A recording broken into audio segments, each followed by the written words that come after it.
Breaking news, ফের হাসপাতালে উত্তেজনা। এবার বর্ধমান হাসপাতালে উত্তেজনা পরিস্থিতি তৈরি হলো জুনিয়র ডাক্তারদের সঙ্গে রোগীর আত্মীয়দের বচসা। ঘটনার জেরে ক্ষোভ প্রকাশ জুনিয়র ডাক্তারদের। কিন্তু কেন এরকম পরিস্থিতি তৈরি হলো?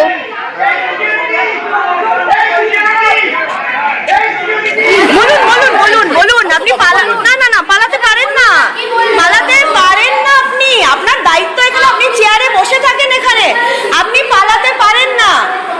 বলতি আপনাদের মানেটা কি?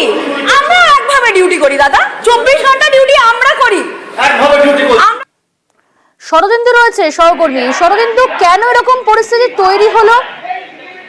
এখন বর্ধমান মেডিকেলের যে জুনিয়র ডাক্তার, তাদের অভিযোগ যে রাতে মধ্যরাতেও রোগীর সঙ্গে তাদের অনেকজন আত্মীয় পরিজন তারা ঢুকে যাচ্ছে। এর ফলে চিকিৎসা করতে সমস্যা হচ্ছে, কারণ তাদেরকে হুমকির মধ্যেও অনেক সময় পড়তে হচ্ছে। এবং সেই রকমই ঘটনা গতকাল মধ্যরাতে ঘটে এবং তারপরেই রোগীর আত্মীয়দের হুমকির মধ্যে পড়তে হয় জুনিয়র ডাক্তারদের। এবং তখনই জুনিয়র ডাক্তাররা পুলিশ ক্যাম্পে যেয়ে তাদেরকে প্রকাশ করেন এবং যেটা হয় যে রোগীর আত্মীয়রাও সেখানে পৌঁছে যান, তাদের মধ্যে উত্তপ্ত বাক্য বিনিময় হয়।